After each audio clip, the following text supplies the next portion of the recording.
재직을 하면서 연장근로수당을 덜 받은 것 같다. 퇴직 전에 좀 고민하시는 경우가 많잖아요.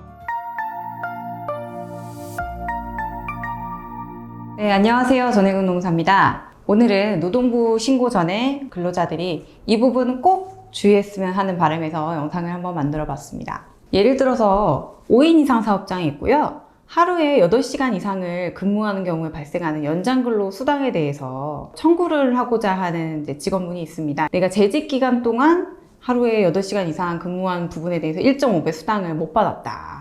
이렇게 얘기를 하면서 연장근로 수당을 누적해가지고 2년 동안에 대한 수당을 받고 싶다 이렇게 고민을 하시는 분이 있어요. 이런 분들에 대해서 사실은 퇴직 후에 14일 안에 그동안 못 받았던 연장근로 수당을 다 받으실 수가 있는 청구 권리가 있는 거거든요. 근데 어떤 검토 없이 일단은 노동부에 신고를 하면 내 문제가 해결되겠지 라고 생각을 하시면서 청구를 하시는 경우가 많은데요. 이런 것들은 제 생각에는 별로 바람직하지 않은 것 같고요. 먼저 본인이 스스로 한번 검토를 해보시거나 꼭 노무사의 검토를 거쳐서 수당을 따져보시기를 권합니다.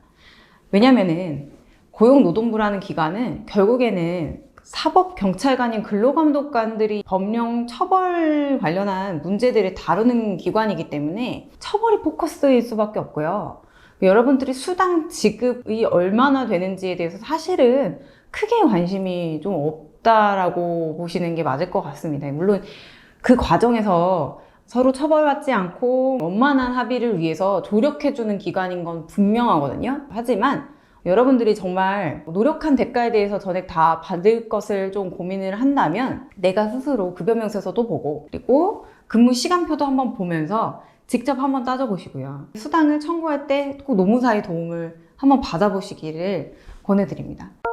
일반적인 대부분의 사업주들은 폭행, 폭언을 하거나 뭐 이런 사업주도 있겠지만 대다수는 보통 법을 잘 몰라서 법 위반을 하는 경우가 많거든요. 그리고 이 직원분의 연장근로수당이 이만큼 많은지도 몰라서 안 주시는 경우도 많단 말이죠.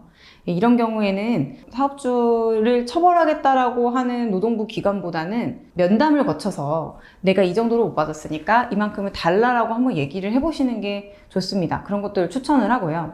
노동부에 일단 신고를 하게 되면 일단 여러분이 접수를 하고 나서 또 여러분 조사를 근로감독관이 하기까지 2, 3주 정도가 걸리고 그로부터 사업주 조사는 또 2, 3주 정도가 걸립니다. 그리고 또 대지 신문이 필요하면 사용자랑 근로자랑 맞대지를 하게 되는데 그런 기간 또 2주가 걸리고 나면 벌써 이제 신고한 지 한 3, 4달이 지나버리는 상황이 발생할 수도 있어요. 물론 빠르게 바로 대지를 해서 바로 끝나는 경우도 있는데요. 내가 청구하고자 하는 금품이 좀 많다. 아니면은 좀 복잡하다. 이를테면 근로계약서에 딱 드러나지 않는다. 따져봐야 되는 수당이 있으면 기간이 점점 더 많이 늘어날 수도 있는 겁니다. 그래서 제가 추천드리는 거는 일단은 내가 좀 노무사 도움을 거쳐서 금품을 한번 따져보고서는 좀 접수를 했으면 좋겠다. 이런 부분을 말씀드리고 싶고요. 또 두 번째로는 처음부터 너무 과한 요구를 하면은 감독관 입장에서는 사업주가 과하다고 하는 어필에 대해서 수긍할 수밖에 없고 그런 상태에서 사건을 진행을 할 수밖에 없기 때문에 이미 좀 공평성, 형평성에서 조금 근로자에게 불리하게 들어갈 수도 있습니다. 그렇기 때문에 이런 부분들은 정확한 근거를 가지고서는 진행하시는 게 좋아요. 그래서 내가 분명하게 하루에 2시간 정도 연장근로를 했다. 왜냐하면 출퇴근 기록을 봐도 아니면 내가 뭐 GPS 기록을 봐도 내가 집에 도착한 시간을 봐도 항상 뭐 2시간 연장근로를 한 다음에 도착한 시간이다. 뭐 이런 식으로 내용성 있게 어느 정도 준비를 해가야지 무턱대고 나는 1000시간 정도의 연장근로를 했다 이렇게 했을 때 감독관이 이제 꼼꼼히 따져주거나 하지는 않는다고요. 그러니까 노동부는 여러분들에 대해서 모든 체불임금을 뭐 다 받아주려고 하는 기관이라기보다는 위법이 있으면 그런 걸 처벌해서 금품이 있으면 사업주가 지급을 하게 하는 이런 기관이라고 좀 생각을 하시는 게 좀 더 내용을 전개하시는 데 훨씬 유리한 이해가 아닐까 싶습니다. 그리고 그 다음엔 사업주한테 금품에 대해서 면담을 할 때인데요. 그때는 좀 어쨌든 갑자기 사업주는 생각 안 했던 금품에 대해서 청구를 받는 상황이 좀 많을 수도 있어요. 그렇기 때문에 이미 좀 감정이 상해있을 수도 있고 하기 때문에요. 원만하게 좀 대화를 하시는 걸 추천드립니다. 제가 근로자 사건을 많이 하다 보면 근로자를 돕는 입장에서 추천을 드리는 거거든요. 예를 들면 사장님 저한테 돈을 안 주시면 블라인드 평판이 안 좋아질 것이다. 이런 얘기를 하거나 네이버 리뷰 평점 안 좋게 하겠다. 이런 얘기를 하시면 안 되고요.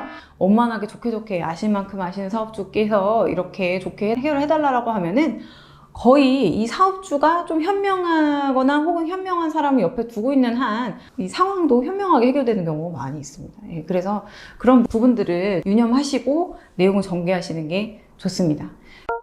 그리고 감독관님이 꼭 노동부 사건 접수하고 나면은 의례적으로 물어보시는 게 있어요.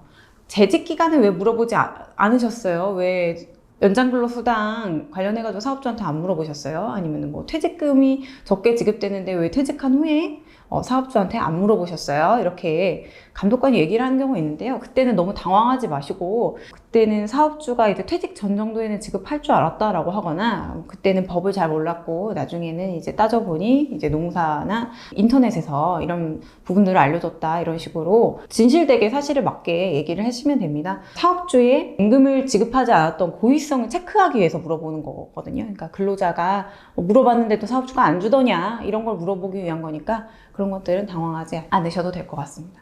어쨌든 내가 임금 체불이 있고 퇴직 전에 이런 체불 임금에 대해서 뭔가 요구를 하고 싶을 때 바로 노동부에 가면 생각보다 시간과 이런 에너지가 많이 소요될 수가 있습니다. 그래서 꼭 사업주한테 한번 먼저 체크를 해보시고요. 사업주한테도 제대로 얘기를 못할 것 같으면 꼭 저희 같은 노무사한테 상담을 받아보세요. 저희가 아주 꼼꼼하게 법리적으로 또 너무 과하지 않은 수준으로 어떻게 얘기를 해야 슬기롭게 이런 금품에 대해서 잘 지급받을 수 있는지 가이드를 해드릴 겁니다. 네, 저희 노무법인 헤든 많이 찾아주시고 문의사항 있으시면 언제든지 연락주세요. 네, 감사합니다.